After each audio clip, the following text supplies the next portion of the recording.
I have no relationship to Harris whatsoever in my own personal life. But I was a reenactor, and the Historical Society here in Dauphin County was looking for somebody to do one of their events, one of their fundraisers, and they were asking if a reenactor could pop in and pretend to be John Harris for the evening. So that's what I did. So it was a dog and pony show, it was a fundraiser, you know, and I walked around thinking that people actually wanted to hear about history. They were there to give money, and they knew it, and to drink all the booze that was there. Which, by the way, in my day, it's a well-known fact that in my day they drank 10 times per capita what we drink today in alcohol. Yeah. Well, think about it. What they know is this: water is not necessarily safe. Primarily because of the use of water, and because it's such an agrarian community, that your water source is probably tainted in some way by an animal. Either the animal standing in it, or the animal's doing its business in it. Neither of which is any good. You can probably drink water out of the Susquehanna easily because it's such a large body, and it's filtering all they're dispersing all that stuff, and flowing very quickly. But in the smaller streams, like Paxton Creek and things like that, it's just not, you can drink out of there, but you're gonna end up getting sick, and they knew that.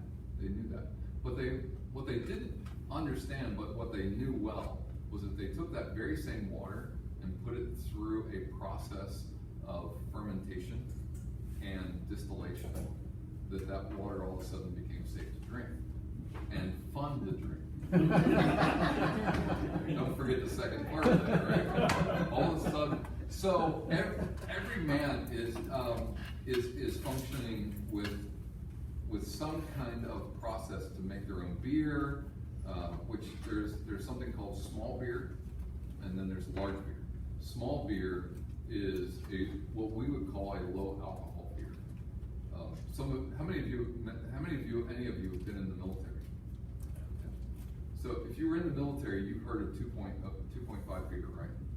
I mean, they used to hand that stuff out like candy because there wasn't much punch to it, and they must have gotten so cheap it was ridiculous. I remember, I served in the Marine Corps for 4 years, so they handed out. Well, that's a small beer in the day of the 1700s.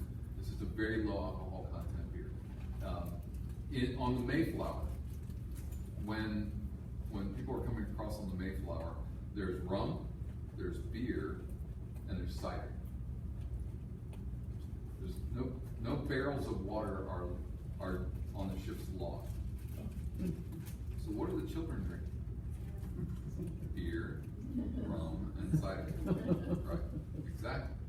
So that small beer is really important. If you're a kid, that's kind of anyway. But that water's been put through a pasteurization process when it's being fermented and being changed into alcohol of some sort, whether it's beer, whether it's cider. There's all kinds of ciders being made out here on the frontier. Pear cider, apple cider, berry ciders. There's all kinds of ciders being made out here on the frontier. There's homemade wines being made out on the frontier, and there's all kinds of beers and ales being made. Porters, stouts, all those sorts of things are being homemade brews out here. I run a tavern. My father was a brewer. John Harris's father is a brewer. So all of his brewing information is handed down to his son. So John Harris is brewing his own beers for his own tavern. He's not going to ship it from Philadelphia. That's just way too expensive. He can brew it here and not have to pay for it to come back and forth. Let alone, he doesn't have to, he's going to lose some of it in the shipping, because beer jostling around, especially in the heat, is just not going to turn out to be any good after a trip. Draft horses, Shires or something like that, he's got a couple of those, and those are carrying Conestoga wagons from Philadelphia. It's going to take him almost a whole week to get that shipment up. And if he's shipping beer in the heat for a week, no thanks, I'll brew my own. It's just so much easier. Now rum, distilled liquors, those things are coming in and out of Harris's Ferry almost weekly. He's shipping them. They're coming into Philadelphia. Madeira's coming in, port's coming in, both sweet wines. Both of them are coming in from France and from Portugal and Spain. Those are all coming into Philadelphia. He's taking them in barrels, bringing them out here to Harris's Ferry, and he's either selling them at his tavern or he's shipping them somewhere else. So we have documentation of him shipping barrels of port and rum to Fort Augusta in Sunbury, which is a 2-day trip for him by wagon. Fort Halifax is established because that's his first night stop. And it's not safe at Halifax because there are bands of Indians up there. So they create a small fort in Halifax. It takes him a whole day to get to Fort Halifax because he's got to go over Peters Mountain. It says that he would take a team of 6. That team of 6 would go up the mountain, and at the top of the mountain, he'd unhitch 4 of them, put them around the back of the wagon, and they would work as brakes on the way down to the other side of the mountain. Yeah. So, I mean, that's the kind of stuff that your relative is fully aware of. Those are the kinds of things that are happening. They're dealing primarily with British pounds, although there are all kinds of other coinage around because they're dealing with coins. Coins are the easiest way. Continental dollars are paper dollars and they're worth almost nothing. But they're dealing with coinage because coinage, its weight is its value. So if it's silver or brass or whatever it might be, its weight in that particular metal is what gives it its value. So we're dealing with French money, we're dealing with Spanish money. As long as it's got value because of its weight, we'll take anything. So there's all kinds of money going around, but primarily in the colonies, we're dealing with British pounds and pound sterling because it has international value. That pound sterling eventually is going to get transferred later on in the 80s, 1780s, into America, the continental dollar and the American dollar. It's going to end up happening. But it's post-war. During the war, the continental dollar isn't worth a whole lot, unfortunately. So Harris, I find Harris to be particularly interesting fellow, along with all of the persons listed who come out here to live in the frontier. Many of these fellows are trying to get away. They're trying to get away from the city of Philadelphia and the government looking over their shoulders so that they can do what they need to do and live a peaceable life. People still do that, by the way. It's called Perry County, Juniata County, Pennsylvania. People still get away. And, if I want to put a goat in my backyard, nobody's going to tell me whether I can or not, right? That's part of the pioneer spirit of America. That's who we are. And it's still alive and well. That's why we still look at our bills and say, our taxes are way too high. And we still say that, right? We still look at government and now we've got to pay a sewer tax or a drainage tax for the Chesapeake or whatever it is, right? We want to, in Harris's day, it was smaller government. You did government only because you had to. You went to Philadelphia and served your time in government because that was your responsibility, but your primary work was at home. It's the same way with everything else. You cared for each other at home. It's the way it worked. It's the way it worked in America for quite a long time.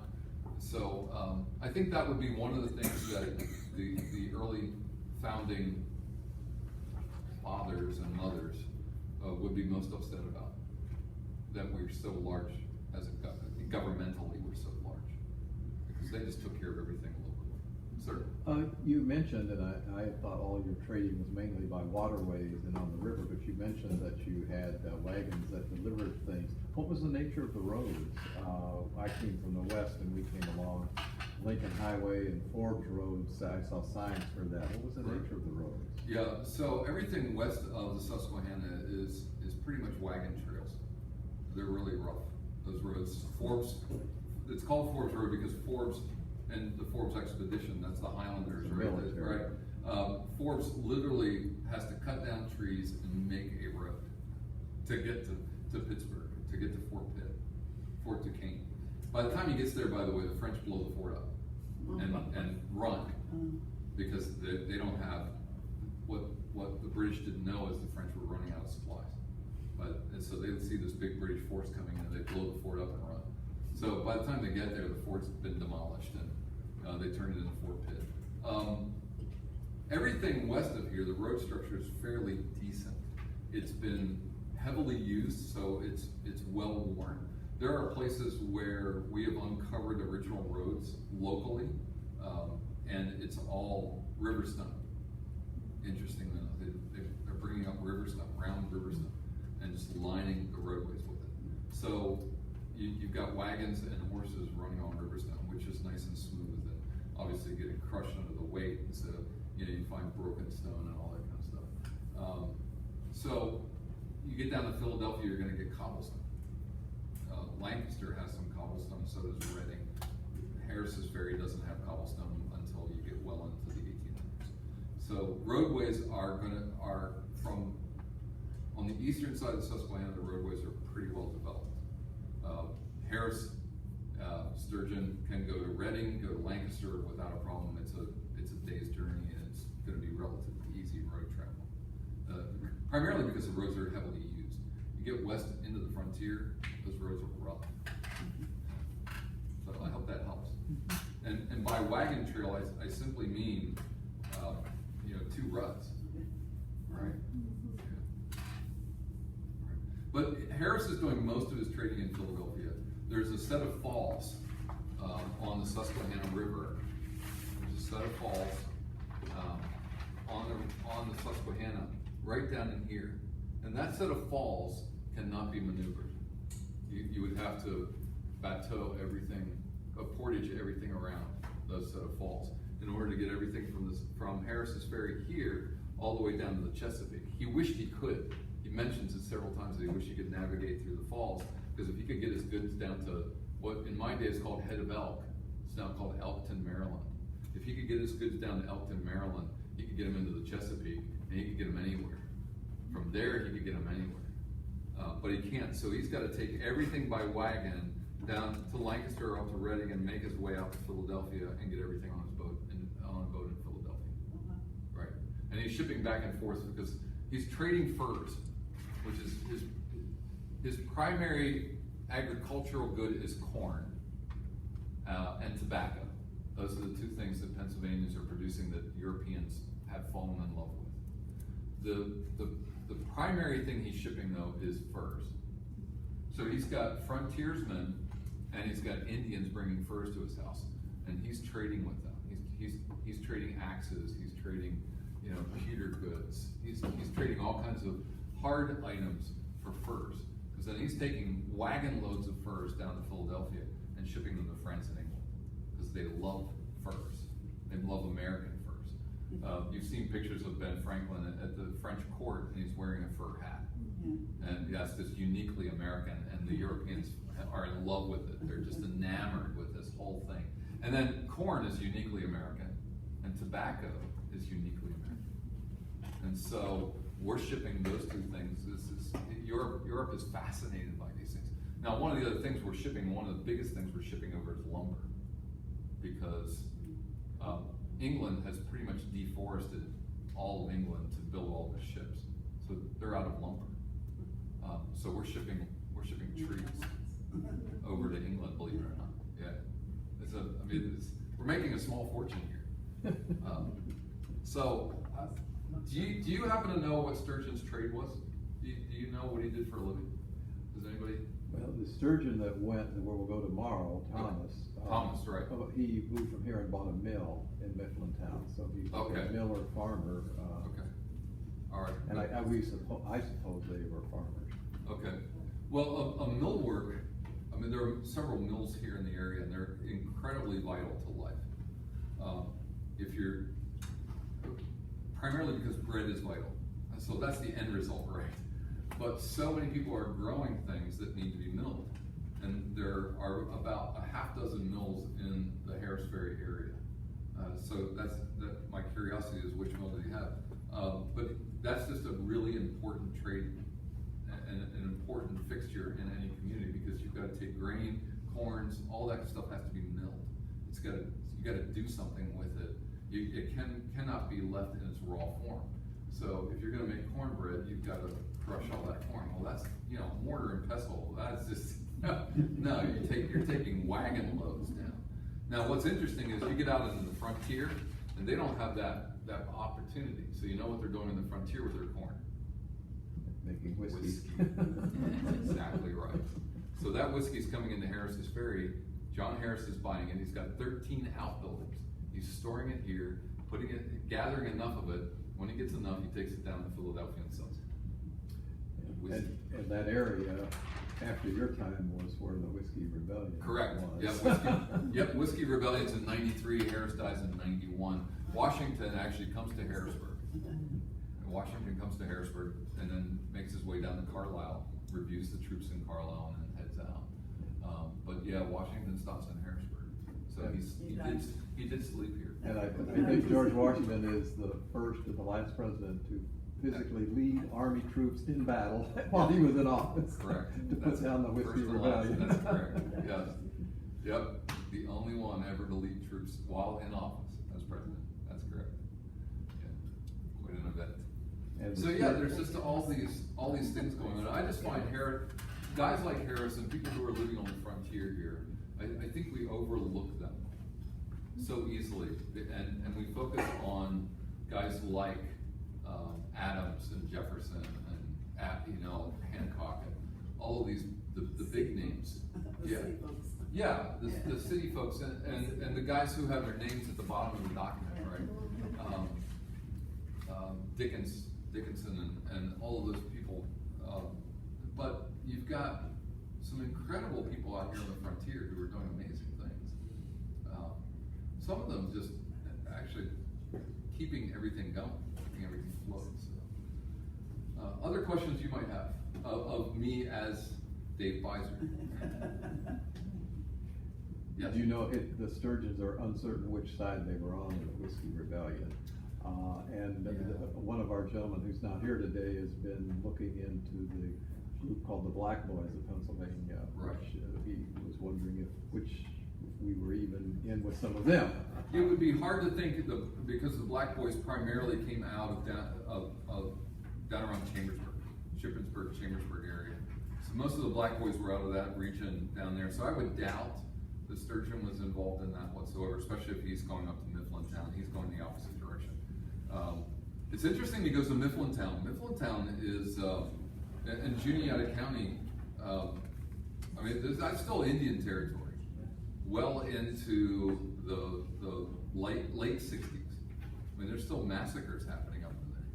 So that's kind of interesting that he goes up into what is well-known Indian territory.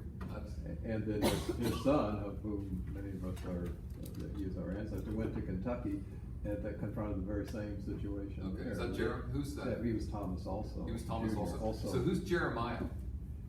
Jeremiah, I'm not sure any of us know that we have connections. There's it gets hazier there. There's a Jeremiah Sturgeon who's listed in the same listing with Thomas. Isn't that Tammy Miller's ancestor? Yeah, I think that another person who's not here. Okay. Did you meet Tammy when she was here? No.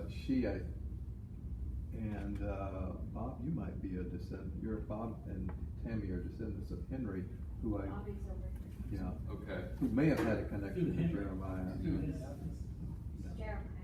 Depending on where their names show up, the spelling is different.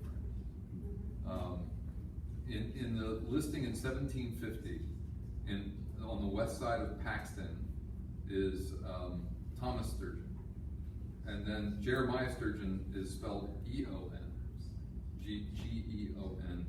Thomas in this listing is just G-O-N, Sturgeon. So I'm a little curious, but later on, Thomas's name picks up the E. Yeah, it's the same. So it's the same guy. Okay, same guy. So yeah, I find that kind of interesting. This book is it's called The Centennial. It was written in 1876, and it's a history of Dauphin County. And it's a wealth of knowledge. Mine's falling apart because that's the condition they're all in. But it's certainly, you can still find them. I found mine on the internet and had it shipped to me. But the conditions of all of those are rather rough. But Sturgeon's, it's called let's see, let me get back here. It's a rather lengthy name. I'll just have you take a picture of it. But it's called The Centennial, the Settlement, Formation, and Progress of Dauphin County, Pennsylvania. Pennsylvania from 1785. Yeah. On a bridge. Take a picture. There's no problems with long titles. Yeah, there you go. Just so you know, 1785, this is Harrisburg. It was presented to the Congress in Philadelphia. This is all the bigger Harrisburg. Right, pretty small. That's the official town of Harrisburg when it's established in 1785. And what side of Harrisburg is your, So my house, place you can walk across the river? my house is down here. This is Paxton Street. Paxton Street comes right down to the river, and right now there is a railroad bridge there. So everything that was there at the dock is gone because they destroyed it when they built the railroad bridge. So the flat part of that flat part of rock runs from there onto the south side of City Island. Runs the south side of City Island, and it runs all the way to where the bottleneck is at in Lemoyne. So it runs all the way to the west shore, and that bottleneck was actually what was then called the turnpike. It was the north to south turnpike, and that bend, it came down to that low part in the river, and then worked its way back out into what is now the west shore of the Harrisburg. Have you walked across it? So you could walk across the river there, you could walk out to the island, and then you could, that flat piece continued from the island all the way over to the western shore. So you have walked across that? Harris did. No, I mean you. I have not. But people today do. There are people who have done it, yeah. Now, here's the problem with that. There's now a dam there. So that water is really, they say that in severe drought, you can see the flat spot, but I haven't seen it. They say if you go up onto the railroad bridge, you can see it. But you're not allowed to go up on the railroad bridge. Great chance. Yeah. Matter of fact, some guy down in New Cumberland, York County, that the border down there just got killed because he was out on a bridge fishing, and it was a railroad bridge, and the train came, and they couldn't get out of the way. Yeah, that must have been Well, horrible. we must have more idiots in Virginia, because that's happened quite a few times. I am not gonna touch that. Good choice. Yeah, my daughter lived in Williamsburg, lived and worked in Williamsburg. Yeah, the nut doesn't fall far from the tree. So she was a costume interpreter and only in Williamsburg for 6 years. What did she, Well, she married a fellow she met there who became a Baptist pastor, and they're now serving down in North Carolina at a Baptist church down there. A Methodist with a daughter who's a Baptist. what did she do anyway? What trade? She interpreted the palace, the Capitol, the coffee house, the Raleigh Tavern. She did day programs, night programs, candlelight tours, all that kind of stuff. Yeah, she especially loved it. She developed both of the children's programs for the palace and the Capitol. So if you go there and you see one, they have special children's programs you can sign up as families. She developed both of those. Do Yeah. the children here learn the history that you just told us about? No. And they're taking important things out of the history books. Right. Yeah, Now, some teachers, fourth and fifth grade is the American Revolution, the French and Indian War, the colonial time period. And so some of the teachers have me come in to their classrooms. But, unfortunately, so many teachers nowadays are boxed into teaching for the test. So there's no special schools or any historical camps or anything? Yeah, we do what's called a, what do they call it? History camp. History camp, thank you. Yeah, there's a history camp in the area. I've participated in that many years. But you don't get a lot of kids for it. I mean, you might get 25 or 30 kids for a history camp, people like, I portray John Harris, they're like, oh, that makes sense, there was a guy named Harris. Yes, there was a guy named Lingle, that's how we got Linglestown. There was a guy named Hummel, that's how we got Hummelstown. There's a guy named Wormley, that's how we got Wormleysburg. I mean, Virginia's the same way, everywhere is the same way, right? I mean, Often places were named after people who settled that area and were the prominent individual for settlement. And usually there was a driving force, and that person was considered the driving force, and said, let's name it after that guy, because he's the guy we all look to. That was not uncommon. It's not uncommon at all. It happens a lot. Chambersburg is named for a guy by the name of Chambers. Go figure. Shippen? Shippensburg. Now Carlisle is named after an English town, but and Carlisle's from, my gosh, I think Carlisle's established in the 1740s. So Carlisle's a really old town on the western shore. So it's out. Pitt, William Pitt, that's correct, who was prime minister at the time. Correct. Yeah. So Harris does release his Negroes. His last will and testament he writes in early 1791, April, and he has 6. He ends up outright releasing several of them, and making sure that there's money set aside for them, and he designates how much money. And then several of the women are given to his daughters to care for their release, or their being placed into freedom, situations of freedom. By 1791, the law of the land is that slaves are no longer, slavery is no longer allowed, in that you cannot trade, sell human beings. It's not allowed anymore. If you own a slave, you're still a slave. That's going to happen all the way up until Emancipation Proclamation, unfortunately. So Harris has, and that's one of the interesting things that I'm surprised you didn't bring up. So one of the interesting things I found, there's another one, I'll get to that in just a second. But so he's a slave owner, he's a Negro owner. He has 6, the next person in town with the next largest number has 4. Most people have 1 or 2. And those individuals are working around. We know that there is a cemetery that was designated and set apart just for Negroes here in the Harrisburg area.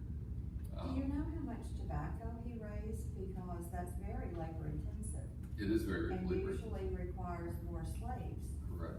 than Yeah, slaves. so what we know is that Harris is not growing any tobacco himself. He's trading. He's buying it and trading. Okay. Yep. trading. He's buying and trading it. He's not growing any of it himself. He's growing oats, all the different aspects of oats and rye and things like that. He's growing the stuff that's easier, corn. He's growing the easy stuff. But the prohibition that you speak of in 1791, that's only in Pennsylvania, right? It's primarily, I think it actually starts in 86. It's primarily from Pennsylvania north. Yeah, that's, Yeah, you get into the southern colonies and it's not, right, it's not I even happening. know my great-grandfather in Missouri, Right, in the 1840s, they were still having Sure. slave sales on the courthouse steps. wow. In 1840, wow. Yeah. That prohibition is state by state. Yeah. And it's mostly the northern states. Yeah. Mason-Dixon line is established in Harris's lifetime. Harris sees an incredible amount of information and events take place in his lifetime. From French and Indian War, Pontiac's War, so the American Revolution, so he's got all those wars happening right at his doorstep. But he's got Declaration of Independence, Independency, the Constitution and Presidency all established in his lifetime, establishment of finances and the financial structure. He obviously doesn't live long enough to see Alexander Hamilton and Burr and all that kind of, Federalist Papers. He doesn't live in any of that, which is actually quite nice that I've never had to read the Federalist Papers to do this. It's kind of nice. Wow, that's a lot to read. And he was how old when he died? So he's 65 when he dies. So yeah, which is he's not considered an old man. He's considered elderly at 65. But he's not considered old. Washington's going to die at the age of 69. I'm sorry, 69. Franklin's going to live into his 80s. So there are lots of people. You can go out to the cemetery. There's lots of people out there in my time period, the 1700s, who live well into their 70s and 80s. It's not uncommon. What skews the number on life expectancy is that infant mortality rates are so high. Yeah. Harris has 5 children to his first wife, 3 live into adulthood. He has 11 children with his second wife, 5 live into adulthood. Of the 11. Yeah. But that's a common situation in the frontier. So, there's no medicine out here on the frontier. They've got a couple doctors. Harris woos a couple doctors to come out and live out here. But why, as a physician, why would you live out here? And medicine isn't the same. I mean, let's be honest. Medicine in the 1700s isn't the same as it is today. So they're taking guesses. Well, and the drinking water, that's not. Right, yeah. So you've got cholera, there's no vaccination whatsoever. They're gonna come up with a smallpox vaccination. You know what that is, right? You know what smallpox is, and you know what are you familiar with the vaccination for smallpox? In my day. You take a needle and thread, and you draw it through an active smallpox pustule. Yes. Draw it through, and you actually get some of the disease onto the thread, and then you draw that thread through your own skin.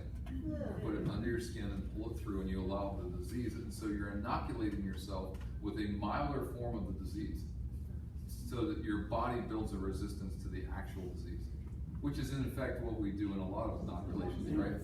Right. So a lot of our vaccines, you're actually getting a dose of the actual disease, so that your body fights that off and then builds a resistance to it.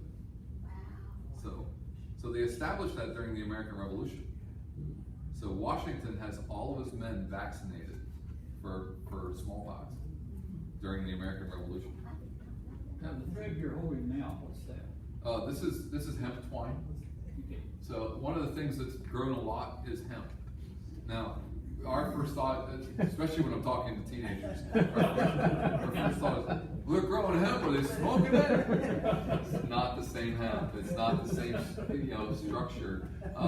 So hemp and flax are very similar to each other in their structure and their properties. And so with hemp, you can make thread, and with thread you can make clothes. So there are lots of men in my time who are wearing hemp breeches. They're breeches made out of hemp, but because of the structure of hemp, because it's so fibrous and so tough, you can make rope out of it. And so they're making large numbers of rope out of hemp. You go onto a ship, and most of the rope is made out of hemp. Yeah. Whereas flax it makes linen because it's finer and less coarse, and so homespun is going to be made out of stuff like flax or stuff like hemp, whereas linen is a much softer, much more supple fabric to wear against your skin.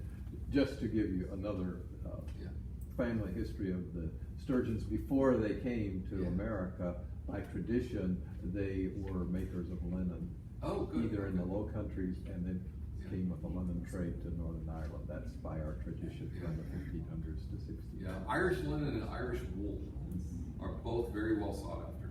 They're both very fine, very refined, and very fine.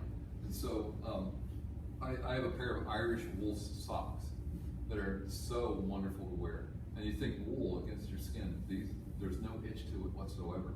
This Irish and Scottish wools are just incredibly supple and soft. And of course, in the winter, it keeps warm.